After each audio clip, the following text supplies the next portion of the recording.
suami saat mulai pertama kali menikah, maka tugas yang pertama siapkan untuk mencari nafkah. Bagaimana caranya ya Allah? Diturunkan oleh Allah. Satu, jangan takut kehilangan rezeki. Jangan pernah mencuri, jangan pernah ngambil punya orang, karena punya kamu akan saya berikan sempurna. Kamu ngambil punya orang, maka kamu akan menyulitkan diri sendiri. Itu akan dikembalikan pada yang berhak. Ya, turun Quran surah ke-51 ayat 22. Dirinci, begini cara nyarinya. Quran surah kedua ayat 168. Kalau Anda ingin cepat baru bergerak, rizkinya sudah dapat. Quran surah kedua ayat 172. Ada yang dahsyat, dia belum keluar, rizkinya yang mendatangi dia. Jadi nanti di Al-Quran ada 8 jenis rizki. Di antara yang paling hebat, ada yang belum Anda datang, rizkinya sudah menjemput. Ada orang mendatangi rizki, ada rizki mendatangi dia. Contoh, Al-Imam Asy-Syafi'i sedang berdiskusi dengan Imam Malik, gurunya. Kata Imam Asy-Syafi'i, Syekh, rizki itu mesti saya cari dulu, baru kita dapat. Kata gurunya, ya Syafi'i, ada rizki yang cukup kita beramal dekat kepada Allah, dia akan datang tanpa kita cari dengan ikhtiar manusia. Kata Syafi'i, mustahil. Kata Quran kan kita kerja dulu baru datang. Kata Imam Malik gurunya, kamu yang belum sampai. Kita amalkan ini, rizki datang. Maka berhenti sampai di situ. Imam Syafi'i pamit.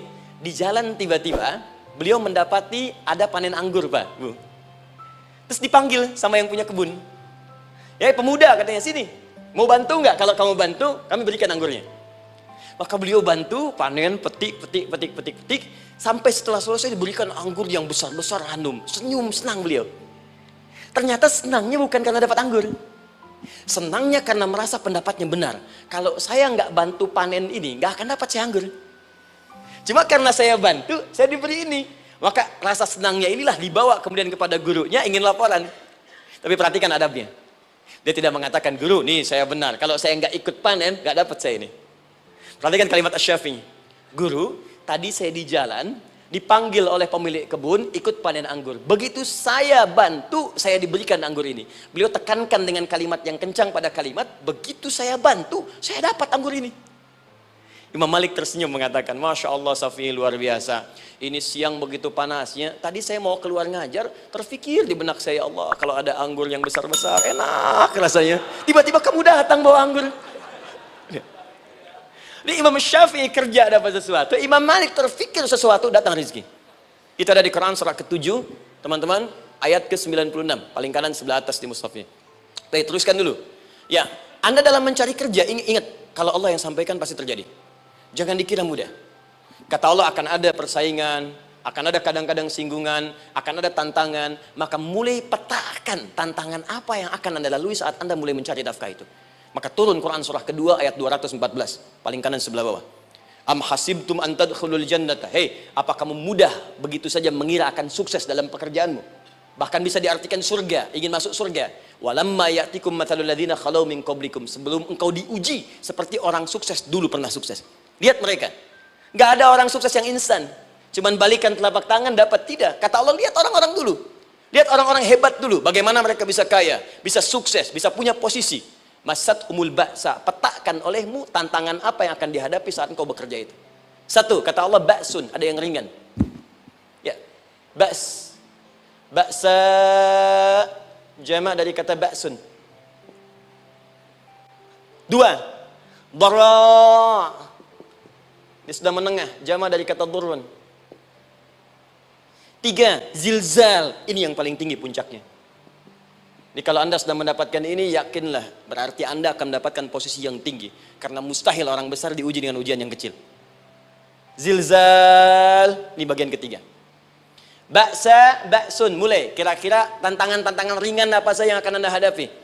Ya, kalau saya contohkan misalnya dengan contoh yang lain singkat, Anda mau ke masjid, ingin konsisten, mulai hijrah, ingin dekat dengan Allah, tiba-tiba yang tadinya nggak mau ke masjid, mulai ke masjid, diuji dengan hujan. Hujan kecil, rintik-rintik, shower.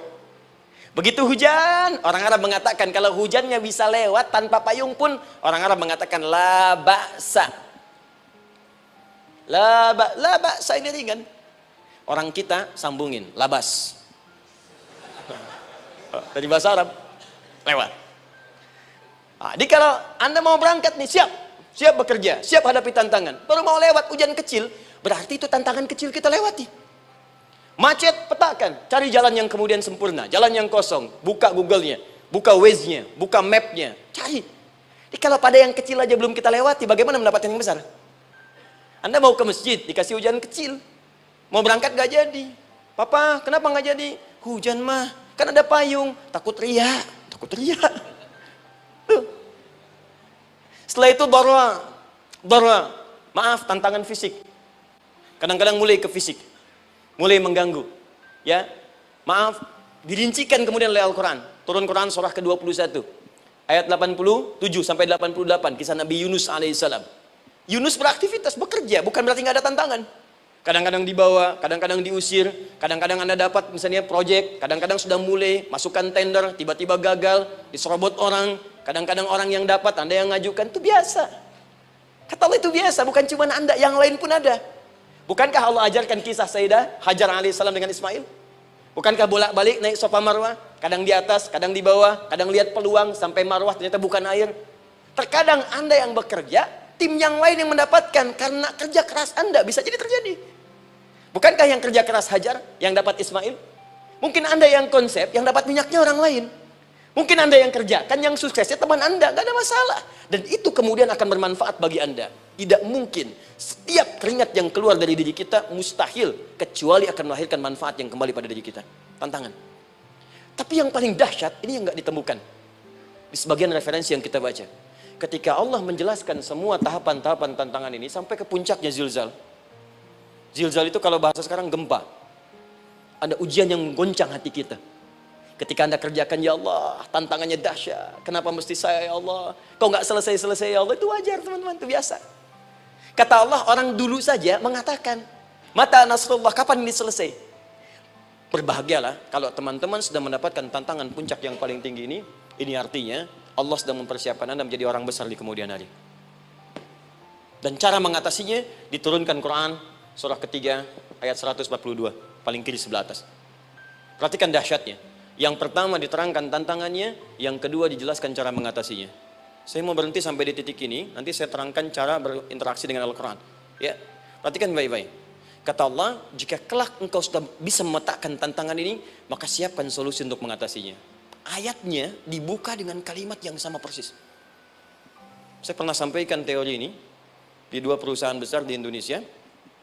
Yang pertama, ada satu perusahaan, karena ini direkam saya nggak sebutkan perusahaannya, perusahaan otomotif besar, sedang turun gratis, kemudian juga ada inflasi yang tinggi. Terus saya terangkan teori Quran. Dia praktekkan berhasil, Pak. Padahal saat itu saya presentasi di depan non-muslim. Non-muslim.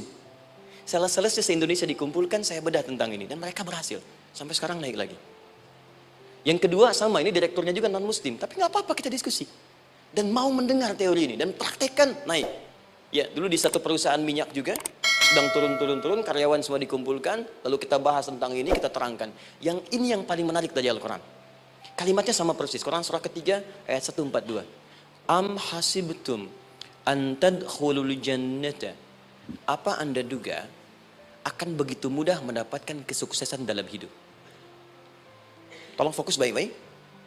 Jangan selalu mengartikan jannah dengan surga.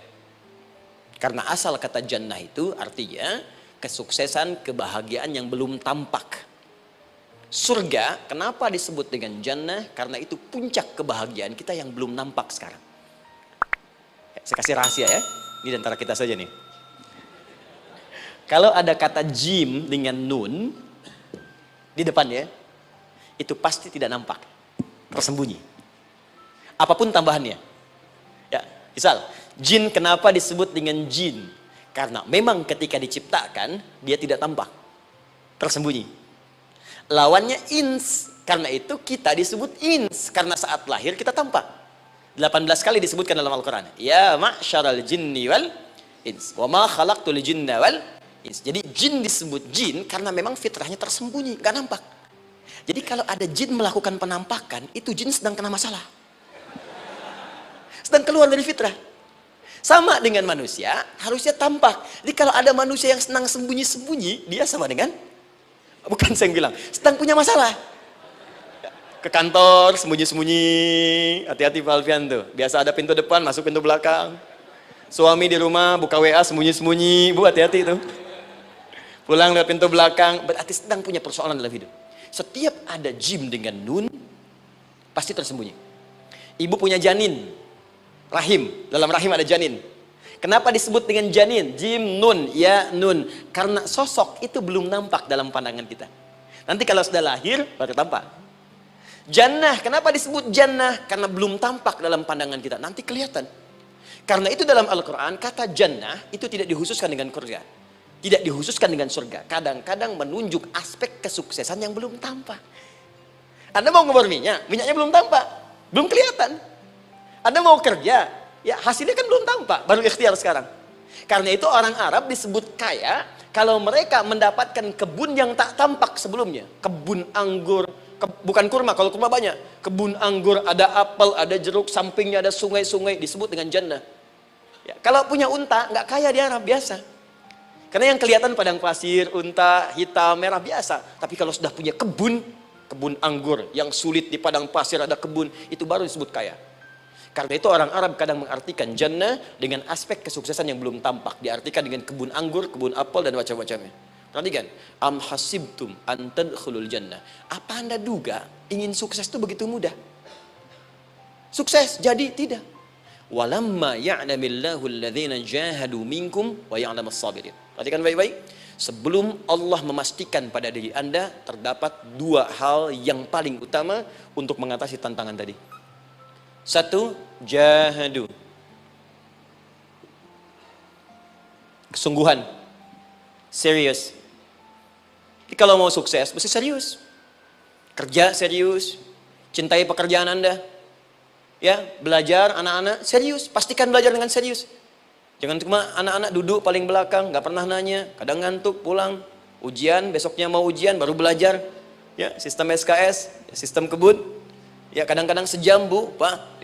Saya pernah ada orang di luar ngadu waktu di Libya, Ustadz, gimana ini orang Indonesia? Kenapa? Saya belajar 3 bulan. Besok mau ujian. Teman antum orang Indonesia pinjam catatan saya baru semalam. Dia dapat 8, saya 7,5. Saya bilang, Anda belum tahu sistem SKS itu. Baik, ya. Tapi itu bukan solusi. Begitu ujian selesai, ilmu lupa. Itu poinnya. Jadi kalau hanya sekedar ilmu dipakai untuk ujian, pada prakteknya nggak akan terpakai.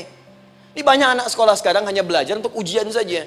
Padahal kalau dipraktekkan, kadang kaitan dengan agama tinggi, Bu, Pak. Fisika itu dengan agama itu tinggi. Gaya F1 sama dengan F2, gaya gerak sama dengan gaya dorong. Gaya sedikit, maka keluarnya sedikit. Pukul kencang, bunyinya kencang. Imannya kalau kuat, amalan jadi banyak. Iman sedikit, amal pun sedikit. F berbanding lurus dengan P, hukum Pascal. Gaya berbanding lurus dengan tekanan. Masuk bab akhlak. Makin banyak gaya, makin banyak tertekan. Nah, itulah. Gaji 5 juta, gaya 10 juta, kan? Ini serius. Serius. Di divisi apapun Anda, saya 3 sepekan lalu lah takziah ke tempatnya yang Habibie, terus diminta tausiah di sana. Dan saya perhatikan beliau termasuk yang paling serius ketika diberikan tugas apapun. Gak pernah diberikan amanah kecuali mencintai pekerjaan itu. Yang Habibie demikian. Ciri orang sukses itu serius. Tapi keseriusan itu, kata Allah petakan jadi 3 bagian lagi. Karena jahadu itu punya 3 turunan kata. 1, keseriusan merencanakan, disebut ijtihad namanya. Punya rencana. Mappingnya apa? Stepnya apa? Oke, Anda ingin kerjakan sebuah proyek, baik, proyeknya berlangsung berapa lama? Target kita apa? Jangka panjangnya, menengahnya, jangka pendeknya. Kemudian apa tantangan yang akan dihadapi di setiap tahapan-tahapannya? Selesaikan. Bahkan saking pentingnya tahap perencanaan ini ditunjukkan oleh Allah langsung lewat sholat. Teman-teman masih ingat sholat pertama yang kita kerjakan setiap hari, sholat apa namanya? Subuh. Apa artinya subuh? Tuh, ini masalahnya. Ini kata Al-Quran sendiri ya, kata Al-Quran sendiri.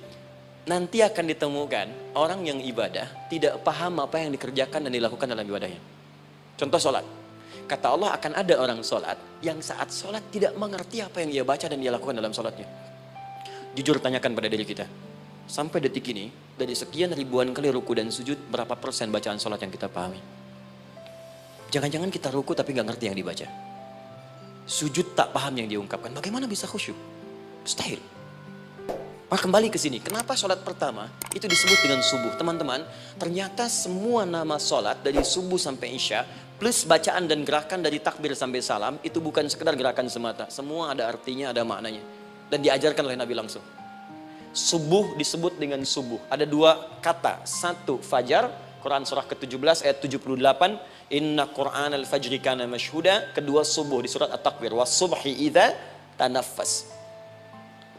Kenapa disebut fajar? Fajar itu pancaran positif, pancaran kebaikan. Jadi kalau yang baik disebut fajar. Kalau yang jelek disebut fujur. Fujur ada di Quran surah 91 ayat 7 sampai 8. Wa nafsi wa ma sawwaha fa'alhamaha fujuraha wa taqwaha. Fujur itu rambatan gelombang buruk yang muncul dari nafsu. Ya, ditembuskan ke elemen tubuh kita. Misal gini. Tiba-tiba pengen marah. Ya, di tubuh kita mengatakan melotot, maka ini ada pancaran di hati kita nyambung kemudian ke mata. Ini rambatan dari sini ke mata disebut fujur namanya. Mau ke tangan pukul, masuk ke tangan. Itu rambatannya disebut fujur namanya. Ya. Yang baiknya disebut fajar. Ya, misal saya ingin sholat, tiba-tiba hati mengatakan sudah azan, merambat ke kaki, cepat melangkah. Cepat wudhu. Nah, itu rambatannya disebut fajar namanya. Atau infajar. Ini pasti ada, ya. Fujur nama lainnya nafsu. Disebutkan 115 kali dalam Al-Quran. Takwa, rambatan fajar, sumbernya takwa. Disebutkan 115 kali dalam Al-Quran. Di jiwa kita ada takwa, ada nafsu. Takwa yang dorong malaikat disebutkan 88 kali dalam Al-Quran. Nafsu yang dorong setan disebutkan sama 88 kali. Di setiap Anda akan mengerjakan satu hal, pasti akan yang mendorong pada yang baik, akan mencegah dari yang baik itu nafsu. Pasti itu. Pak Alfian mau tanda tangan proyek. Tiba-tiba disodorkan, Pak, ini Pak. Kok begini proyeknya? Perbaiki, karena ada yang gak beres. Tapi fee-nya lumayan Pak, 1 miliar. Gak bisa, jiwa takwa mengatakan jangan terima Pak. Bapak mengatakan maaf, ini jari tahiyat, gak akan pernah dipakai maksiat. Perbaiki, datang lagi. Ini Pak, kok sama? Fee-nya diperbaiki Pak, 100 miliar. Nafsunya mulai berkata, terima. Takwanya bilang, jangan. Akhirnya beliau katakan, tangan tahiyat gak akan pernah dipakai maksiat. Tapi tunggu, saya istiqoroh dulu.